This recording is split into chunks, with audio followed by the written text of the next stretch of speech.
হ্যাঁ বলুন, কি মানসিক পূরণ হয়েছে? আমার মানসিক প্রবলেম হচ্ছে ক্যান্সার অপারেশন হয়ে গেছে। আচ্ছা অপারেশন হয়ে গেছে, এই জন্য আমি সারিয়ে এনেছি। আর আমার হাঁটু ব্যথার জন্য থালা দিয়েছি। আচ্ছা, আচ্ছা, হ্যাঁ আগে আগে এসেছিলেন মানসিক? হ্যাঁ, মানুষ এসেছিলেন তো, জানা রাজীব জানা, আমি এসেছিলাম।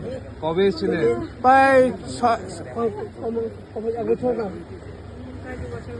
এই 2 বছর, 23 সালে। 2 বছর আগে? 2 বছর না, 23 সালে এসেছিলাম। ওই তো 2 বছরই তো বলে। হ্যাঁ তো ক্যান্সার এখন ঠিক হয়ে গেছে? হ্যাঁ, অপারেশন হয়ে গেছে, বোম্বেতে অপারেশন পুরো। এখন একদম সুস্থ আছে? হ্যাঁ, সুস্থ আছে। জয় মা মনসা দেবী কি জয়। আর আমার হাঁটু ব্যথা অনেক ভালো আছে, এই যে আমি থালা দিয়েছি, কাঁচের থালা। ঠিক আছে, জয় মা মনসা। হ্যাঁ, আমার নাতনি ফার্স্ট ডিভিশন পাইনি, সেকেন্ড ডিভিশন করেছে, তো মাকে মনসা দিলাম। হ্যাঁ, আর আমার দিলাম, আমার নাতনি দিলাম। ঠিক আছে। হ্যাঁ হ্যাঁ।